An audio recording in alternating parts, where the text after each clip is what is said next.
خوراک تھوڑی کھائی تو طاقت ملے گی، وہی خوراک زیادہ کھائے تو طاقت چھن جائے گی۔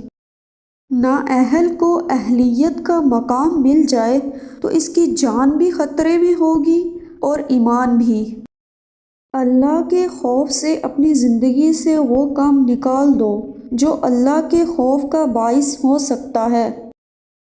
دو راستوں میں سے ایک چننا پڑتا ہے، دعا کرو کہ ایک ہی راستے کا سفر ملے۔ اگر آپ نے کسی کو قبول نہیں کیا تو یہ سمجھ لیں کہ کسی نے آپ کو قبول نہیں کیا۔ بولنے والی زبان سننے والے کان کی محتاج ہے۔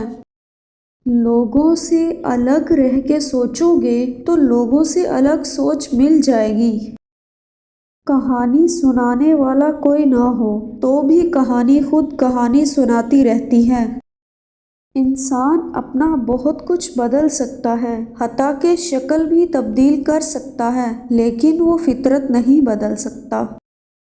ہم خیال لوگ ہم سفر ہو جائیں تو منزل آسان ہو جاتی ہے۔ ہر آغاز کا ایک انجام ہوگا اور ہر انجام کسی آغاز پر منتج ہوگا۔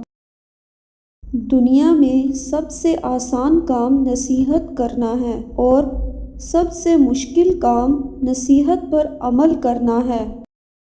خواب نہ چھوڑے جا سکتے ہیں نہ پورے کیے جا سکتے ہیں، بس دیکھے جا سکتے ہیں۔ زبان اور کان کے استعمال سے پہلے آنکھوں کا استعمال کرنا چاہیے۔ مقصد سے حاصل تک سارا سفر تمام کیفیات، تمام آسائشوں اور تکلیفوں سمیت منزل ہی کہلاتا ہے۔ ویڈیو پسند آئے تو اسے شیئر کریں، لائک کریں اور چینل کو سبسکرائب کریں۔